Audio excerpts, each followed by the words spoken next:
भगवान श्री राम ने बताया, मृत्यु के बाद आत्मा 13 दिन तक घर में क्यों रहती हैं।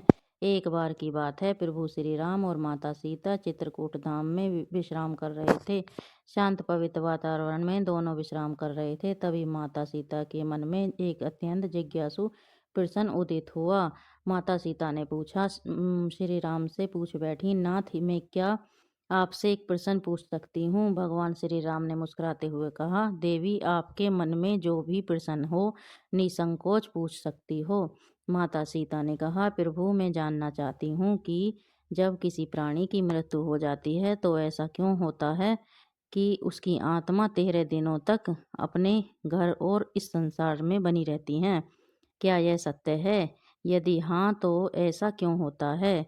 वह आत्मा इन दिनों में क्या अनुभव करती हैं? क्या वह अपने स्नेहजनों से को देख सकती हैं? भगवान श्री राम गंभीर हो गए। उन्होंने कहा, हे जानकी, आपने जो प्रश्न पूछा है केवल आपका नहीं, यह प्रश्न समस्त संसार का है।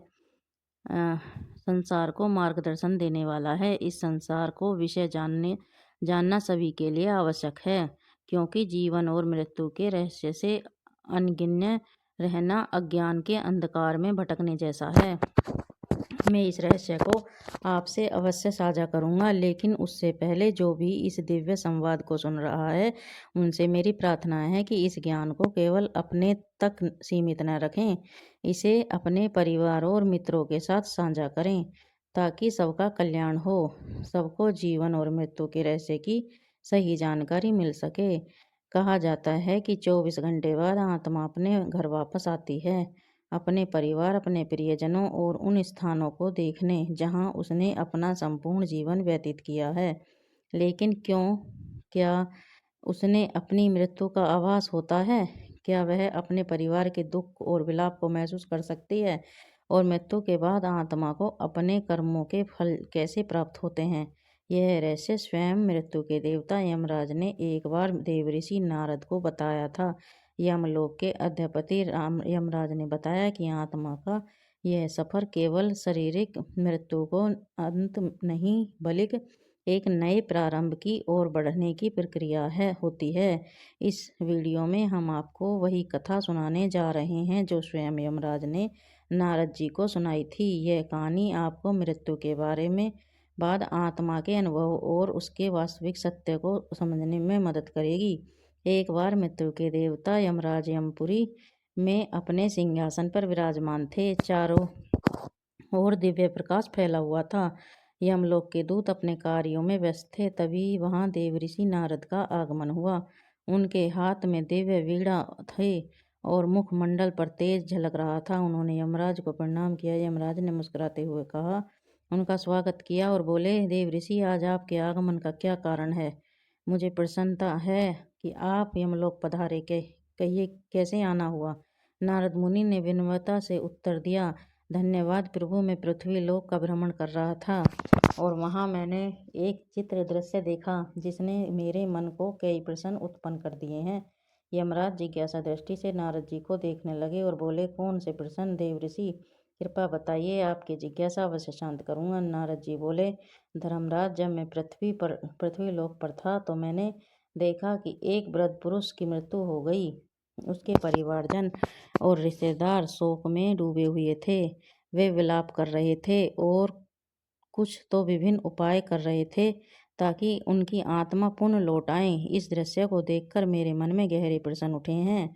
यमराज ने नारद जी की बातों को ध्यान से सुना। नारद जी आगे बोले, मृत्यु एक अटल सत्य है, लेकिन इसके बाद क्या होता है यह रहस्य बना हुआ है। मेरे मन में दो मुख्य प्रश्न उत्पन्न हुए हैं।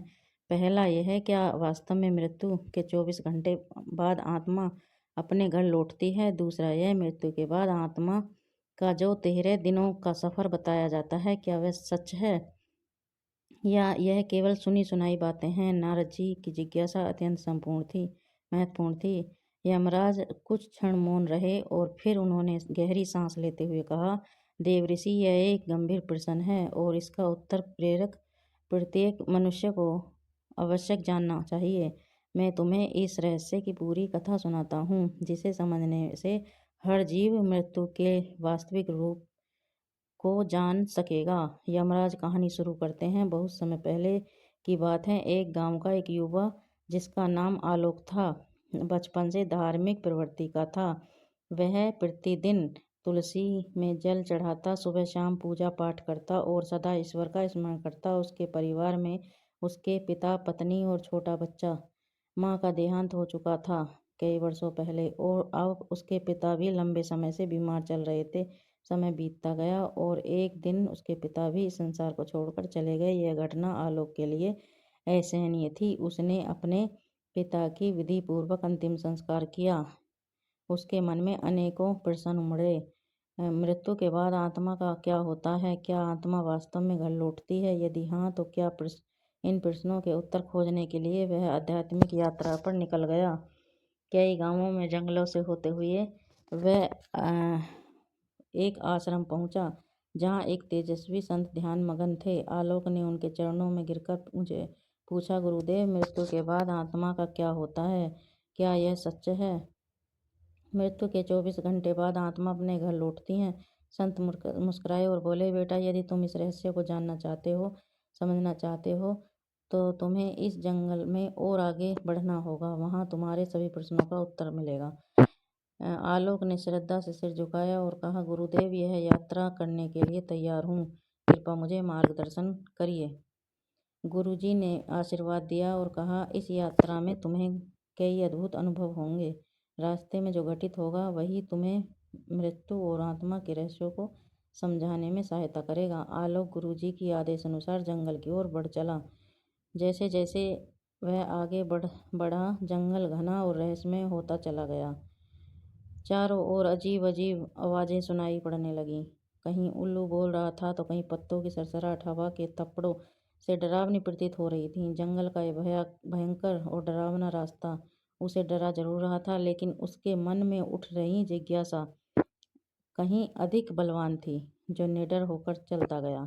और कुछ दूरी पर उसे एक विशाल पीपल का वृक्ष दिखाई दिया, जो साधारण नहीं था। उसकी शाखाएं सांपों की तरह लहर रही थीं और उसकी छाल मानो किसी का चेहरा उभर रहा था। आलोक उसके पास पहुंचा और वह वृक्ष मानवीय स्वर से बोल उठा, हे मानव, ठहरो, कहाँ जा रहे हो? आलोक यह सुनकर स्तंभ रह गया। एक वृक्ष बोल रहा था, परंतु वह घबराया नहीं। उसने हाथ जोड़कर पीपल के वृक्ष को प्रणाम किया और आदर पूर्वक बोला, हे महावृक्ष, मैं यहाँ मृत्यु के रहस्यों को जानने आया हूँ। मेरे मन में कई प्रश्न हैं और मैं उनके उत्तर खोजने के लिए यहाँ यात्रा कर रहा हूँ। कृपया मेरा मार्गदर्शन करें। पीपल के वृक्ष ने गंभीर स्वर से कहा, तुम्हारी जिज्ञासा योग्य है मानव। मैं तुम्हें मृत्यु के बाद की प्रथम अवस्था के बारे में बता सकता हूँ, लेकिन उससे पहले तुम्हें मेरी एक पहेली का उत्तर देना होगा। यदि तुम सही उत्तर दे सकोगे तो मैं तुम्हें आगे का ज्ञान दूंगा। आलोक ने श्रद्धा से सिर झुकाया और कहा, ज्ञानी, कृपा अपनी पहेली पूछिए, मैं उत्तर देने के लिए तैयार हूँ। पीपल का वृक्ष थोड़ा मुस्कुराया और बोला, सुनो, यह पहेली तुम्हारे ही जीवन से जुड़ी है। जीवित होता हूँ तब काला होता हूँ, मरने के बाद मैं लाल हो जाता हूँ। मुझे जितना जलाओगे मैं उतना बिखर जाऊंगा। बताओ, मैं कौन हूँ? आलोक ने ध्यान पूर्वक सुना और सोच में पड़ गया। यह पहेली साधारण नहीं थी। वह कुछ देर तक विचार करता रहा। उसके मन में कई वस्तुओं के विचार आए, लेकिन फिर अचानक उसका ध्यान एक वस्तु की ओर गया जिसका प्रयोग वह प्रतिदिन अपने घर के हवन में और पूजा में करता था। उसकी आंखें चमक आ गई। उसने पीपल के वृक्ष की ओर देखा और आत्मविश्वास से उत्तर दिया, इसका उत्तर कोयला है। जब कोयला जीवित रहता है तो वह काला होता है, जलने के बाद लाल हो जाता है, धीरे धीरे बिखर कर राख में बदल जाता है। जैसे ही आलोक ने उत्तर दिया, पीपल के वृक्ष की शाखाएं एकाएक हिलने लगीं। चारों ओर हवा तेज से बहने लगी और वृक्ष ने स्वर को गंभीर करके कहा, सत्य कहा वत्स, तुमने मेरी पहेली का सही उत्तर दिया। अब मैं तुम्हें मृत्यु के बाद की प्रथम अवस्था के बारे में बताऊंगा। ध्यानपूर्वक सुनो। पीपल के वृक्ष ने आगे कहा, बेटा, जब शरीर नष्ट हो जाता है तब आत्मा एक भ्रम की स्थिति में आ जाती हैं। उसे समझ ही नहीं आता कि वह मुक्त हुई हैं या किसी बंधन में हैं। यह मृत्यु के बाद के पहले 24 घंटे की सबसे रहस्यमय अवस्था है। आलोक ध्यान से सुन रहा था, लेकिन उसके मन में जिज्ञासा जाग उठी। उसने हाथ जोड़कर ज्ञानी कृपा विस्तार से समझाइए। मृत्यु के तुरंत बाद आत्मा को क्या अनुभव होता है? पीपल ने गहरी सांस ली, मानो किसी पुरातन स्मृति का जागृत कर रहा हो, और फिर कहा, जब मृत्यु होती है तो आत्मा शरीर से अलग हो जाती है, परंतु पहले ही क्षण में आत्मा को यह समझ नहीं आता कि वह अब देह से मुक्त हो गई है। वह स्वयं को जीवित ही मानता है। यह ठीक वैसा ही है जैसे कोई गहरी नींद में हो और अचानक नींद टूट जाए, परंतु उसे यह भान न हो कि वह जाग चुका है। आत्मा उसी स्थिति में भटकती रहती है। आलोक ने चकित होकर पूछा, क्या आत्मा को अपना मृत शरीर दिखाई देता है? पीपल ने कहा, बहुत बार आत्मा अपने ही मृत शरीर को देखती है। वह अपने परिवार को रोते बिलखते देखती है। वह उनसे बात करने की कोशिश करती है, उन्हें छूने का प्रयास करती है, लेकिन कोई उसकी आवाज़ नहीं सुन सकता, कोई उसके स्पर्श को महसूस नहीं कर सकता। यह आत्मा के लिए सबसे बड़ा भ्रम और पीड़ा का क्षण होता है। इन इससे पहले कुछ घंटे में आत्मा का सबसे अधिक मोह अपने घर परिवार में से रहता है। वह अपने परिजनों के आसपास ही घूमती रहती है। कई आत्माएं घर में ही रुकी रहती हैं, अपने परिवार के लोगों को देखते हैं, लेकिन वे कुछ कर नहीं पाते। कभी कभी आत्मा को यह आभास भी होता है कि वह अभी भी जीवित है। उसे भूख लगती है, प्यास लगती है, लेकिन जब वह भोजनों की ओर बढ़ती है तो पाती है कि वह खा नहीं सकती। जब वह अपने प्रियजनों को गले लगाने की प्रयास करती है तो पाती है कि वे उसे महसूस नहीं कर सकते।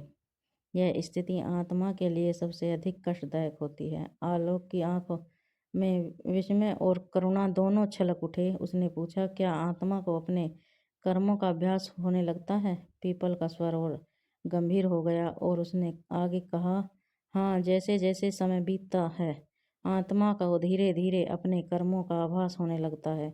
यदि उसके जीवन में अच्छे कर्म थे तो उसे भीतर से शांति अनुभव होती है, लेकिन यदि उसने बुरे कर्म किए हों, तो किसी का दिल दुखाया था, अधर्म किया था, तो वह पीड़ा से भरी उठती है। उसे अपने ही पापों का बोझ महसूस होने लगता है।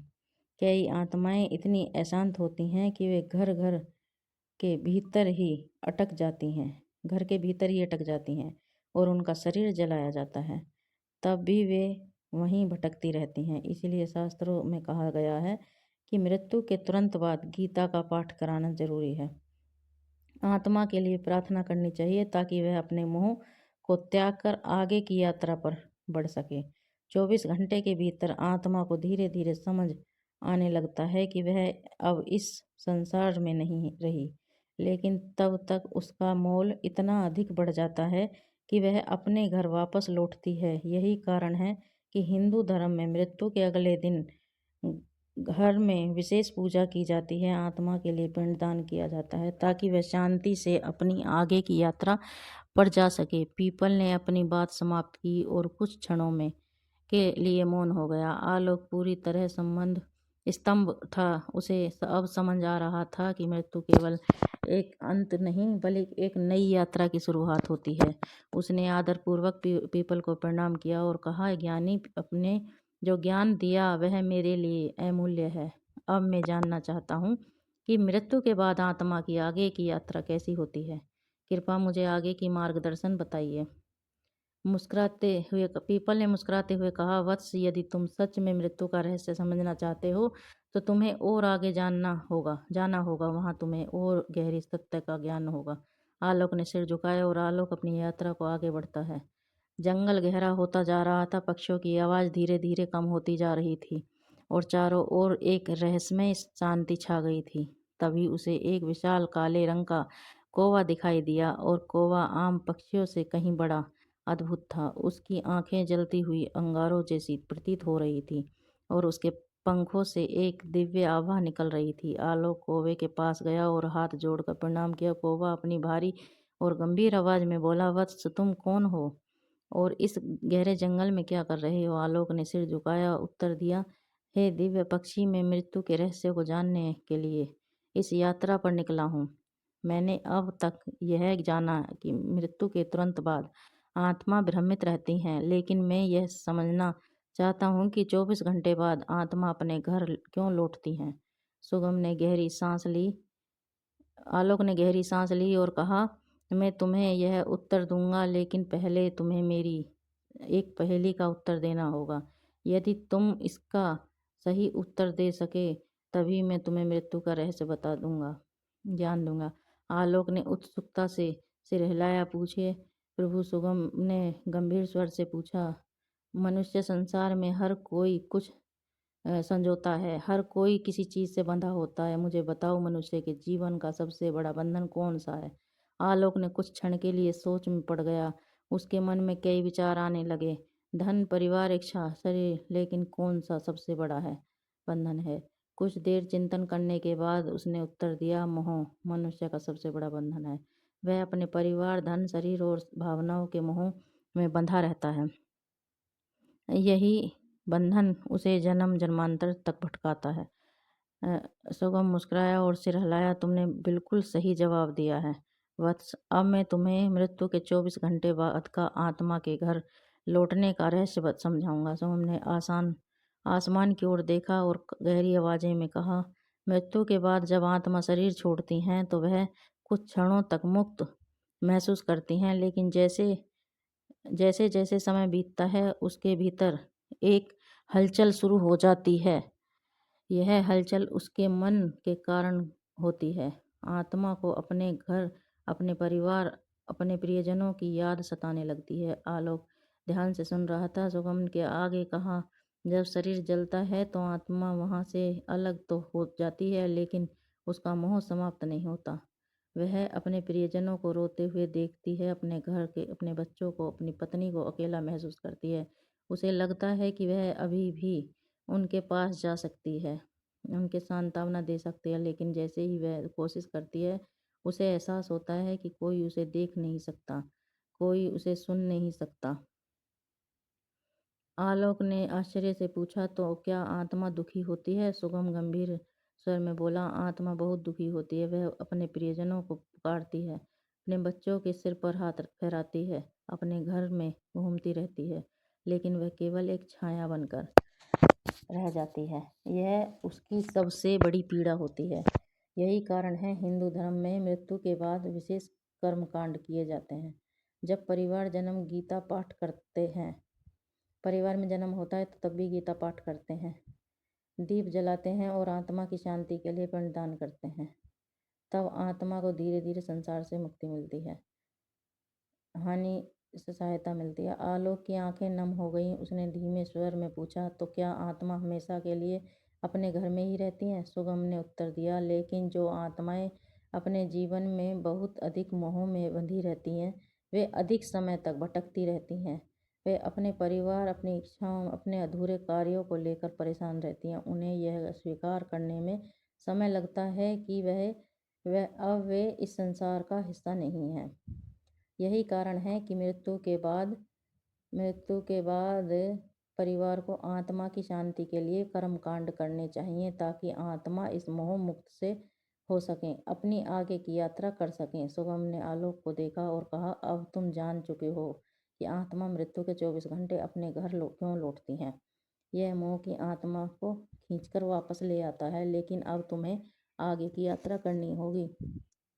अभी भी बहुत रहस्य बाकी हैं। आलोक ने सुगम के चरणों में सिर झुकाया और कहा, हे दिव्य पक्षी हे दिव्य पक्षी, आपने मुझे अनमोल ज्ञान दिया। अब मैं जानना चाहता हूँ कि जब आत्मा मोह से मुक्त हो जाती है तब उसकी आगे की यात्रा कैसी होती है। सुगम ने गंभीर स्वर में कहा, वत्स, यदि तुम सच में जानना चाहते हो तो तुम्हें अपनी यात्रा जारी रखनी होगी। आगे तुम्हें और भी गूढ़ रहस्य ज्ञात होंगे।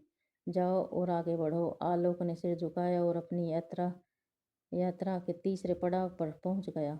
जंगल का घनत्व थोड़ा कम होने लगा और वातावरण में एक अलौकिक शांति, पक्षियों का मधुर गान, मंद मंद बहती हवा और चारों ओर हरी भरी भूमि। यह स्थान किसी दिव्य लोक का आभास कर रहा था। तभी उसकी दृष्टि सामने खड़ी एक अद्भुत गौ माता पर पड़ी। यह कोई साधारण गाय नहीं थी। इसके शरीर से एक दिव्य प्रकाश निकल रहा था और इसकी आंखों में गहरी करुणा तथा ज्ञान की झलक रही थी। आलोक ने श्रद्धा से सिर झुकाया, गौ माता को प्रणाम किया और कहा, वत्स, मैं जानती हूँ कि तुम मृत्यु के रहस्य को जानने के लिए इस यात्रा पर निकले हो। मैं तुम्हें आगे का ज्ञान दूंगी, लेकिन पहले तुम्हें मेरी एक पहेली का उत्तर देना होगा। आलोक ने श्रद्धा से सिर झुकाया और कहा, हे माँ, कृपा मुझे पूछिए। और गौ माता ने मधुर किंतु गंभीर स्वर में पूछा, मनुष्य अपने जीवन में कई चीज़ों को संजोता है, धन, परिवार, प्रतिष्ठा, ज्ञान, लेकिन बताओ उसके लिए सबसे महत्वपूर्ण संपत्ति कौन सी है, जो मृत्यु के बाद भी उसके साथ जाती है। आलोक गहरे चिंतन में पड़ गया। वह सोचने लगा, धन तो यहीं छूट जाता है, परिवार भी पीछे रह जाता है, प्रतिष्ठा भी मिट जाती है, तो फिर कौन सी चीज़ है। कुछ क्षण बाद विचार आया के बाद उसने उत्तर दिया, कर्म। मनुष्य के कर्म ही उसकी सबसे बड़ी संपत्ति होती है। धन, परिवार और प्रतिष्ठा सब यहीं छूट जाती हैं, लेकिन अच्छे या बुरे कर्म उसकी आत्मा के साथ जाते हैं और उसकी आगे की यात्रा तय करते हैं। गौ माता मुस्कुराई और सिर हिलाया, तुमने सही उत्तर दिया वत्स, मैं तुम्हें मृत्यु के तीसरे चरण का रहस्य बताऊंगी। गौ माता ने अपनी आंखें बंद की और उनके चारों ओर एक दिव्य आभा फैल गई। उन्होंने गहरे स्वर में कहना शुरू किया, जब आत्मा मृत्यु के बाद अपने मोह से मुक्त हो जाती है, तब उसका सामना अपने कर्मों से होता है। आत्मा को अपने संपूर्ण जीवन का प्रतिबिंब दिखाई देता है। उसने जो अच्छे कर्म किए होते हैं वे उसे प्रकाश की ओर ले जाते हैं, और जो बुरे कर्म किए होते हैं वे उसे अंधकार की ओर ले जाते हैं। आलोक ध्यान पूर्वक सुन रहा था। गौ माता ने आगे कहा, यदि आत्मा ने जीवन भर अच्छे कर्म किए हैं, दान, गौ माता, गौ सेवा, भजन, सत्संग, दूसरे की सेवा, शीघ्र ही स्वर्ग की ओर बढ़ती हैं। वहाँ उसे दिव्य सुख मिलता है, जहाँ न पीड़ा होती है न दुख। यदि लेकिन उसने पाप किए, अत्याचार, छल, क्रोध, अहंकार, हिंसा, तो उसे यमलोक में जाना पड़ता है, जहाँ उसके कर्मों के अनुसार उसे दंड भोगना पड़ता है।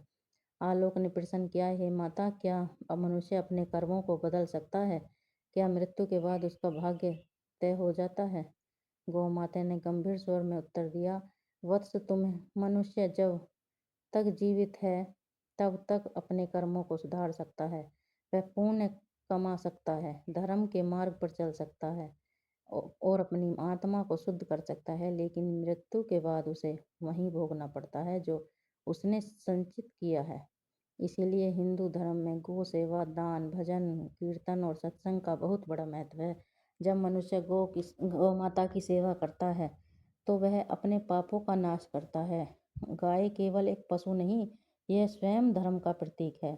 इसके स्पर्श से ही पाप नष्ट हो जाते हैं और इसकी सेवा करने से ही पुण्य संचित होते हैं। गौ माता ने आगे समझाया, वत्स, जब आत्मा अपने कर्मों का लेखा जोखा देखती है, तब उसे पता चलता है कि उसने जीवन में क्या अर्जित किया है। जो पवित्र आत्माएं होती हैं वे आनंद से आगे बढ़ती हैं, लेकिन जो पापी आत्माएं होती हैं वे भय से कांपती हैं। वे सोचती हैं यदि उन्हें दूसरा जन्म मिले तो वे अपने जीवन को सुधार लेंगे, लेकिन तब तक बहुत देर हो चुकी होती है। आलोक की आंखों में चिंता झलकने लगी। उसने श्रद्धा से कहा, हे गौ माता, आपने मुझे एक बहुत बड़ा ज्ञान दिया है। अब मैं अपने कर्मों पर और ध्यान दूंगा, ताकि जब मेरी मृत्यु हो तो मुझे यमलोक में जाना ना पड़े। गौ माता ने आशीर्वाद दिया और कहा, वत्स, तुम्हारी यात्रा अब समाप्त हुई। आगे तुम्हें और भी रहस्य जानने हैं, जाओ और अपनी यात्रा जारी रखो। आलोक ने गौ माता के चरणों में सिर झुकाया और पुनः अपनी यात्रा अगले चरण में की ओर शुरू कर दी। आलोक की यात्रा अब अपने अंतिम पड़ाव की ओर थी। वह चलते चलते एक विशाल नदी के किनारे पहुंच गया। यह कोई साधारण नदी नहीं थी। इसका जल कहीं शीतल और निर्मल दिख रहा था, तो कोई कहीं रक्त और अग्नि की तरह लपटों से भरा हुआ था। नदी के किनारे एक दिव्य देवी प्रकट हुई। उनके तेज से पूरा वातावरण अलौकिक हो उठा। वे सौम्य किंतु प्रभावशाली थीं, मानो साक्षात ज्ञान और शुद्धता की मूर्ति हो। आलोक ने सिर झुकाया और प्रणाम किया। देवी मुस्कुराई और मधुर स्वर में बोली, वत्स, मैं जानती हूँ कि तुम मृत्यु के रहस्य को समझने के लिए इस कठिन यात्रा पर आए हो। मैं तुम्हें वैतरणी नदी का रहस्य में बताऊंगी, लेकिन पहले तुम्हें मेरी एक पहेली का उत्तर देना होगा। आलोक ने सिर झुकाया। हे माँ, कृपा पूछिए, देवी ने गंभीर स्वर में पूछा। बताओ वत्स, इस संसार में मनुष्य का सबसे बड़ा भ्रम क्या है? आलोक कुछ क्षण में सोचता रहा और फिर उसने उत्तर दिया, माँ, मनुष्य का सबसे बड़ा क्षण भ्रम यह है कि वह सोचता है कि यह शरीर और यह संसार स्थायी है। वह मृत्यु को भूलकर सांसारिक मोह में डूब रहता है। लेकिन जब मृत्यु का समय आता है तब उसे समझ में आता है कि यह सब नश्वर है, केवल आत्मा अमर है। देवी मुस्कुराई और कहा, वत्स, तुमने सत्य को पहचान लिया। अब मैं तुम्हें वैतरणी नदी के रहस्य का ज्ञान दूंगी। देवी ने समझाया, वत्स, यह वैतरणी नदी है। यह यमलोक और पितरक के बीच परीक्षा होती है। जिन्होंने अपने जीवन में पुण्य किए होते हैं वे इसे आसानी से पार कर लेते हैं और स्वर्ग या मोक्ष की ओर बढ़ जाते हैं। लेकिन जिन्होंने पाप और अधर्म किया होता है उनके लिए यह नदी अग्नि और रक्त से भरी हुई प्रतीक होती है। वे इसमें फंस जाते हैं और झटपटाते रहते हैं। आलोक भय और विस्मय से यह दृश्य देख रहा था। उसने प्रश्न किया, माँ, आत्मा के लिए यह नदी इतनी महत्वपूर्ण क्यों है? देवी ने उत्तर दिया, वत्स, यह नदी आत्मा की अंतिम परीक्षा है। यह उसके जीवन के कर्मों का प्रतिबंध है। जिन्होंने गौसेवा, दान, पुण्य और धर्म का पालन किया है उनके लिए यह नदी निर्मल जल से धारा बन जाती है। वे इसे पार कर मोक्ष की स्वर्ग की प्राप्ति होती है। लेकिन जिन्होंने अधर्म, पाप और अन्याय किया है उनके लिए यह नदी एक भयंकर यातना का स्थल बन जाती है। इसमें फंस जाते हैं और तब तक कष्ट भोगते हैं जब तक उनके पापों का नाश नहीं हो जाता। आलोक यह सुनकर गंभीर हो गया। उसने प्रश्न किया, माँ, आत्मा इस नदी को कैसे पार कर सकती है? देवी ने कोमलता से समझाया, बस आत्मा केवल सच्चे ज्ञान, भक्ति और अच्छे कर्मों के आधार पर इस नदी को पार कर सकती है। जीवन में गौ सेवा, दान, धर्म, कर्म, सत्य आचरण और भक्ति करने वाले सहज ही इसे पार कर सकते हैं। विशेषकर गोदान, गाय का दान करने वालों के लिए यह नदी एक सरल मार्ग बन जाती है, क्योंकि गौ माता धर्म का प्रतीक है और जो उसकी सेवा करता है वह अपने पापों को नष्ट कर सकता है। आलोक यह सुनकर चकित रह गया। उसने एक और प्रश्न किया, माँ, यदि कोई व्यक्ति जीवन में अच्छे कर्म ना करे तो क्या वह कभी इस नदी को पार नहीं कर सकता? देवी ने गंभीर स्वर में उत्तर दिया, वत्स, ब्राह्मण ब्रह्मांड में कर्मों के नियम से चलता है। यदि आत्मा वैतरणी को पार कर ले तो वह स्वर्ग की ओर बढ़ती है। यदि नहीं तो उसे यमलोक में न्याय के लिए भेजा जाता है, जहाँ उसके कर्मों का हिसाब होता है। जो आत्माएं इसे पार नहीं कर पाती वे भटकती रहती हैं, पुनर्जन्म के चक्र में फंस जाती हैं और कई जन्मों तक कष्ट सहती हैं। आलोक की आंख खुल चुकी थी। उसने देवी को प्रणाम किया और, हे माँ, आपने मुझे सत्य का ज्ञान दिया। अब मैं अपने जीवन को और भी पवित्र बनाऊंगा ताकि मेरी आत्मा मृत्यु के बाद सही मार्ग पर चल सके। देवी ने आशीर्वाद दिया, कहा, वत्स, तुम्हारी यात्रा पूरी हुई। जाओ और इस ज्ञान को संसार तक पहुंचाओ ताकि लोग मृत्यु से पहले जीवन को समझ सकें। आलोक ने पूर्ण प्रणाम किया और उस दिव्य ज्ञान को हृदय में समेटकर लौट पड़ा। तो यमराज ने नारद जी को इस तरह से आत्मा के 13 दिनों के रहस्यमय की संपूर्ण कथा सुनाई। उन्होंने बताया कि कैसे आत्मा मृत्यु के बाद अपने घर लौटती हैं, कैसे वह अपने कर्मों के अनुसार आगे बढ़ती हैं और किन किन अवस्थाओं से गुजरती हैं। यमराज के वचन सुनकर नारद जी के सभी संदेह दूर हो गए। नारद जी ने हाथ जोड़कर कहा, आपकी यह दिव्य कथा सुनकर मेरे सभी प्रश्नों के उत्तर मिल गए। अब मुझे स्पष्ट हो गया कि मृत्यु के बाद आत्मा किस प्रकार अपनी यात्रा पूरी करती हैं। मैं इस सत्य का प्रचार करूंगा ताकि अधिक से अधिक लोग इस गूढ़ ज्ञान को समझ सकें और धर्म के मार्ग पर चल सकें। यमराज ने नारद जी को आशीर्वाद दिया और कहा, देव ऋषि, यदि मनुष्य इस सत्य को समझकर जीवन व्यतीत करे तो वे मोह माया से मुक्त हो जा सकते हैं और सही मार्ग का अनुसरण कर सकते हैं। जाओ, इस ज्ञान को संपूर्ण संसार में फैलाओ प्रेम से बोलिए जय श्री राम।